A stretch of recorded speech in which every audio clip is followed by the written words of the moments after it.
This week on And You Don't Stop, we're in Oakland, California with the People's Minister of Information, J.R. Valerie, as he talks to us about the local origins of the Black Panther Party. And we have the Zulu King, MCK Swift, on Rooftop Live.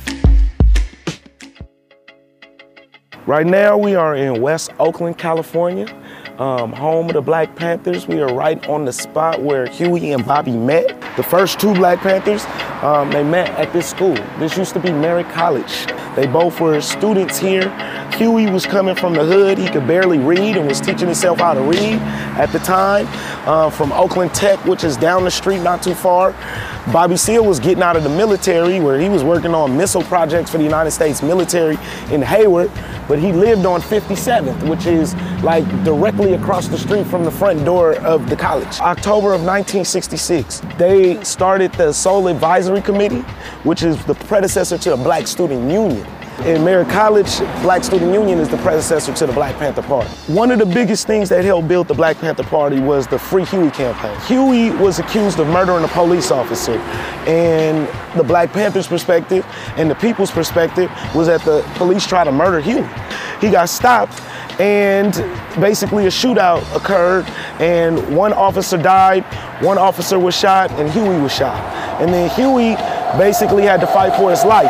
I will be free, providing that we're successful in the battle that we're engaged in now, and that is to revolutionize the court system. Peoples of the world are demanding that Huey P. Newton be set free. So in defense of our lives, for the survival of black people and human beings of the world, we all say in solidarity that Huey P. Newton must be set free, or the sky is the limit around the world. That was one of the first big political prisoner cases of the 60s for this era, was Free Huey. Freehood!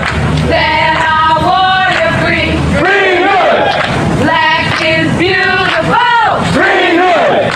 Then I want you free. Freehood! So what's down the block?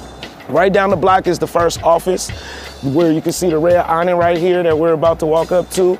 That's where the first office of the Black Panther Party was. So when you hear about little Bobby Hutton, you hear about who was the first member, and also the first person to get killed, and also the treasurer. You hear about Tarika Lewis, who was the first female member of the Black Panther Party. They all would have to report here. And she was also one of the first gun teachers of the Black Panther Party. So they were neighbors? All neighbors. They were all from West Oakland. I was asking you earlier, like it's bugged out how today we don't necessarily see how these relationships are organically created. Can you talk a little bit about that? I think it's important that they're organically created, because a lot of times we have organizations where people come together for an organizing purpose, but we don't necessarily like each other. And I think when you go back into the history of the Black Panther Party, they liked each other. Little Bobby Hutton hung with Huey and Bobby Seale, whether he was gonna be a Black Panther or not. You know, Tarika Lewis used to be the girlfriend of Little Bobby Hutton, whether they was gonna be Black Panthers or not. So they was all friends, and the organizing came naturally because they thought this was important, and they were all learning together. I heard Assata Shakur speak in the 90s, in the late 90s, and that's one of the things she talked about is, do we know each other's favorite color? Do we know each other's children? Do we know what each other likes besides political stuff? She said that's so important. If we gotta hide somewhere with each other for 3 days, that's important. You know, but we don't sense that that's important because we're not in such dire straits as she was. The original Panthers were from West Oakland. And West Oakland is like 4 or 5 exits on the freeway. Literally, you can walk across West Oakland in less than 45 minutes. And so you have all the Panthers living in West Oakland, and they all go to the same college.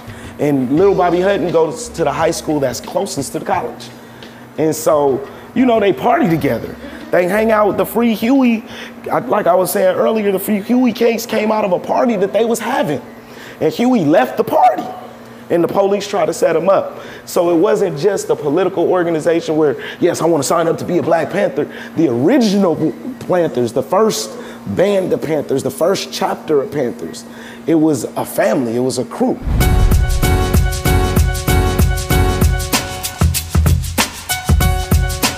And you don't stop Rooftop Live. We are in Oakland, California. We are here with the brother K Swift. Brother, thank you for being here with us today. So first off, my brother, tell the people to our global speaking audience who K Swift is. Man, I'm MC K Swift, spitter, educator, learning organizer, and I'm just here. Word. Now you came up in the Bronx. Tell us a little bit about your experience coming up in the Mecca and the birthplace of hip hop. Indeed. Well, you know, I'm not originally from the Bronx. I lived in the Bronx for a number of years, but I grew up in the Lower East Side by way of Brownsville, Brooklyn.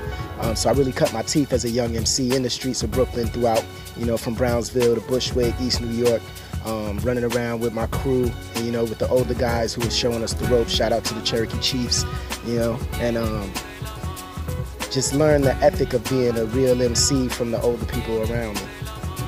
And you eventually hooked up with the Universal Zulu Nation. Tell us about that, how that came about, and what your role is in that organization today. Right on. The first individual that started bringing me around the Universal Zulu Nation through Universal meetings and things like that was a younger brother, my brother Matthew Hall, rest in peace, who was sadly murdered in 2003. And after his death, I started building with more Zulus from the chapter that he was a part of, and you know, just learning more about the organization, and I became a formal member in 2006. But I had been around Zulus from as early as 1993. Absolutely. And now you made the move to the Bay, to the West Coast, which is where we're here today in Oakland. Tell us a little bit about how you find the scene here to be a little different than the East Coast scene. Yeah, the Bay Area has a very strong musical culture. You know, at one point there's areas in Oakland that were known as the Harlem of the West, you know. So the traditions from jazz and blues on through funk, moving forward to hip hop, has continued to be strong. It's very unique in that artists who are huge out here aren't as well known elsewhere, whereas, you know, in other cities, the biggest stars of those cities tend to be national stars, whereas here you have a very strong, supportive audience that is super local, you know, so it's dope, but it's very unique. And now tell me about, you've had also the experience not only to perform here on the West Coast, but you also have been in the classroom, you've been working with young people. Tell us a little bit about your work here in Oakland with young people. Indeed. Well, I've joined the staff of Youth Speaks, which is an organization that produces poetry events and conducts workshops in schools and in after-school programs, and also provides other opportunities for young people to express themselves, which is very similar to the work that I was doing in New York. And, you know, the problems with the school systems are the same. You know, young people, especially those of color, are marginalized. It's definitely a Eurocentric, hegemonic education system that we see across the country.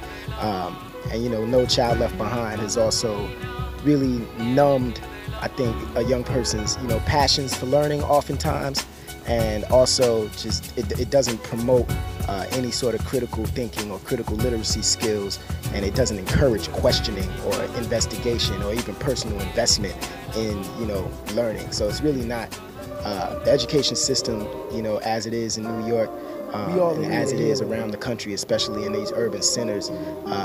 You know, it ain't for our kids. You know? Check it. The day was sunny, but the mood felt like rain. There were no clouds, but the blue sky seemed stained. Something was wrong, I could feel the tension on the block. I dapped my homie as we walked into the parking lot. I said what up, before he responded he hesitated. He had a mug on his grill looking type agitated. He started saying how him and our mans had some problems they've been going on for weeks. He figured out how to solve them. Before I had the chance to tell him, yo, don't even bother, he took off his backpack, pulled out the .22 revolver. I don't know if he had his finger on the trigger, but I snatched the burner quick and then spoke firmly to this figure like, what the fuck, this ain't what's up, you supposed to be tough, so throw the hands when you see him, brother, you ain't got a buck. I was nervous than a mother kid, my pulse exploded. With 16 with a gat, I ain't want, that's loaded. But at least I calmed family down, cause he probably would've got knocked and my other mans would be down. We took a walk around the block, he understanding me now. I'm praying we don't see no cops and then this hammer be found in my possession, lethal weapon, and who knows if it's dirty. But at the time, in my mind, that wasn't even my worry. He asked me for the gat back, I told him to go cool off until later that night when he ain't wanna bust the tool off. Yo, in the hood, we be going through the realness. If you from the ghetto, then I know that you could feel this. The struggles and pains we all gotta deal with. Hip hop music is one part of the healing. In the hood, we be going through the realness. If you from the ghetto, then I know that you could feel this. The struggles and pains we all gotta deal with. Hip-hop music is one part of the healing. Thinking back to Labor Day on the Parkway. It was the summer, but it turned into a dark day. Me throwing supernova was having a ball. Running the streets bugging till we got that phone call. Over the line they told us that somebody shot Sleep. Sleep was about peace. We all in disbelief like how could this happen? He probably only hit in the arm. Silently in denial of our man's coming to harm. When we met up with the crew down at the hospital, reality set in ways that I ain't know was possible.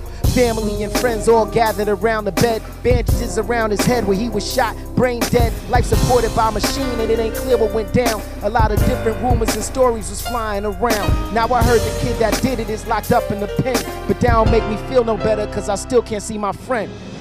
In the hood we be going through the realness. If you from the ghetto then I know that you could feel this. The struggles and pains we all gotta deal with. Hip-hop music is one part of the healing. In the hood, we be going through the realness. If you from the ghetto, then I know that you could feel this. The struggles and pains we all gotta deal with. Hip-hop music is one part of the healing. We be having memories that we rather forget. Escaping from reality when the blunt is lit. Pushing it further away every time you take a sip. Some people use a sniff, some people cut their wrists.